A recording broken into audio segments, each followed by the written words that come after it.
Hello and welcome to ANR production. आज हम बात करने वाले हैं ग्रे हॉक मूवी पर। ये मूवी द गुड शेपर्ड नाम के नॉवेल पे आधारित है। इसे एरन स्नाइडर ने डायरेक्ट किया है। इस मूवी के मेन एक्टर हैं टॉम हैंक्स, जिन्होंने खुद ये मूवी लिखी भी है। ये कहानी है वर्ल्ड वॉर II के वक्त की। फेब 1942 में कॉन्वॉय शिप्स सिपाही और सप्लाई लेकर नॉर्थ अटलांटिक महासागर से होकर ग्रेट ब्रिटेन जा रही है।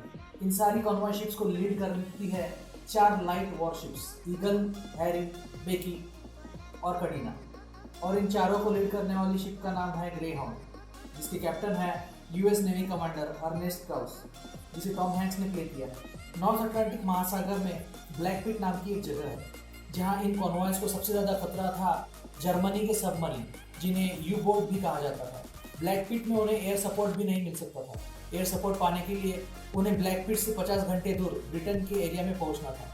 और इसी 50 घंटों के दरमियान हुई घटनाओं पर बनी है ग्रे हॉक मूवी की शुरुआत होती है ब्लैक पिट एरिया के शुरू होने से। यहाँ यूएस एयरफोर्स ग्रे हॉक और उसके कॉन्वॉय को बेस्ट लक करके अलविदा करते हैं और उनको भरोसा दिलाते हैं कि ब्लैक पिट के पार ब्रिटेन की एयरफोर्स उनका इंतजार कर रही है। पहले सीन में हम देखते हैं कि कैप्टन अर्नेस्ट क्लाउस अपनी केबिन में बाइबल पढ़कर भगवान को याद करते हुए सोने जा रहे हैं। यहाँ से 2 महीने पहले का फ्लैशबैक दिखाया जाता है। क्रिसमस का टाइम है और कैप्टन अपनी गर्लफ्रेंड को क्रिसमस का गिफ्ट देते हैं और शादी के लिए प्रपोज करते हैं। उनकी गर्लफ्रेंड भी उन्हें गिफ्ट देती है और शादी के बाद उनके वापस आने के बाद करने का वादा देती है। इनकी बातों से हमें यहाँ पता चलता है कि हमारे हीरो का एज अ कैप्टन ये पहला मिशन है। यहाँ फ्लैशबैक खत्म होता है और कहानी फिर आगे बढ़ती है। सुबह का समय है, कैप्टन और बाकी लोग अपने रूटीन जॉब कर रहे हैं। तभी कोई कैप्टन को बताता है कि ईगल और हैरी कॉन्वॉय से 6 मील दूर भटक गए हैं। कैप्टन शिप के डेक से हैरी और ईगल को बाइनोकुलर से ढूंढने लगता है तो कॉन्वॉय के फ्लैगशिप से मॉर्स कोड में मैसेज आता है कि जर्मनी की सबमरीन रडार पे नजर आई है। ईगल और हैरी उसे ही ढूंढने निकले हैं। कैप्टन ईगल और हैरी को वापस लौटने का मैसेज भेजता है और लीडर होने के नाते खुद सबमरीन को ढूंढ के मारने निकलता है। यहाँ ग्रे हॉक और जर्मन सबमरीन के बीच काफी लुकाछुपी चलती है और लड़ाई भी होती है। सबमरीन होने की वजह से उसका एग्जैक्ट लोकेशन पता नहीं चलता, पर किसी तरह सोनार की मदद से उनको पता चलता है कि सबमरीन उनकी ओर आ रही है।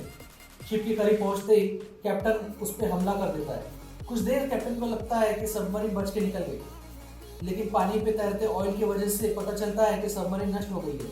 कैप्टन और उसका क्रू जीत की खुशी मनाते रहते हैं।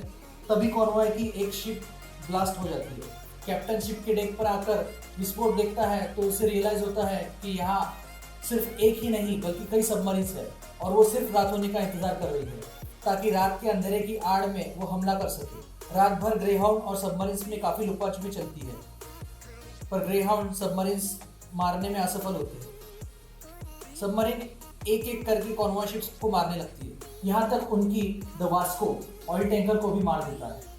कैप्टन परेशान है कि वो अपने कॉन्वॉय को बचाने के लिए कुछ कर नहीं पा रहा। तभी पहली बार जर्मन सबमरीन के लीडर का रेडियो मैसेज आता है कि ग्रे हॉक और उसका कॉन्वॉय सबमरीन से बच नहीं सकता। ग्रे हॉक सुबह तक सर्वाइव होने में कामयाब होती है, पर उसके कॉन्वॉय के 5 शिप्स मारे जाते हैं और 2 शिप्स को भारी नुकसान होता है। कॉन्वॉय को एयर कवर पाने के लिए और 26 घंटों की दूरी पार करनी है। ग्रे हॉक और जर्मन सबमरीन का आमना सामना होता है। वो एक दूसरे पे फायरिंग करने लगते हैं। इस हमले में ग्रे हॉक को नुकसान होता है और कुछ लोग मारे जाते हैं। जर्मन सबमरीन फिर पानी के अंदर चली जाती है। कैप्टन और उसका क्रू शहीदों का अंतिम संस्कार कर पानी में विसर्जित करते हैं। दिन भर सबमरीन के हमलों में ईगल और कटीना को भारी नुकसान होता है। अभी भी एयर कवर पाने के लिए 14 घंटे बाकी है। फिर से रात होती है। सबमरीन का खतरा बढ़ जाता है।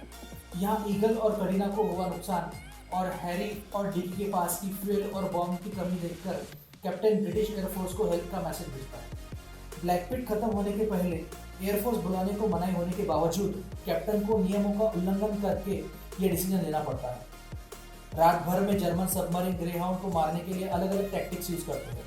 जैसे वो ग्रे हॉक और दूसरे शिप्स के बीच आ जाते हैं। जब ग्रे हॉक उन पर हमला करता है तो गलती से वो अपने ही शिप पे वार करता है और उनमें आपस में ही लड़ाई शुरू होती है। जर्मन सबमरीन बार बार ग्रे हॉक पे अंडर वाटर टॉर्पेडो से हमला करता है। टॉर्पेडो से बचने के लिए ग्रे हॉक टॉर्पेडो पे बॉम्ब से वार करता है। पूरी रात यही सिलसिला जारी रहता है। एयरफोर्स कवर पाने के लिए अभी भी 2 घंटे बाकी होते हैं। तभी ग्रे हॉक के बम खत्म होते हैं। इस वक्त कैप्टन को रियलाइज होता है जो वो सारे टॉर्पेडोज नकली थे और ये जर्मन सबमरीन ने चाल चली थी ग्रेहाउंड के पास के सारे हथियार खत्म करने के लिए।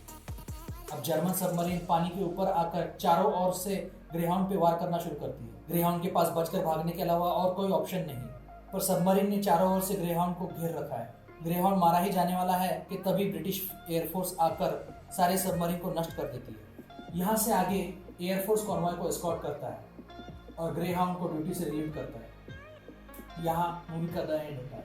अगर आपको ये वीडियो पसंद आया हो तो लाइक, शेयर और सब्सक्राइब करना ना भूलें।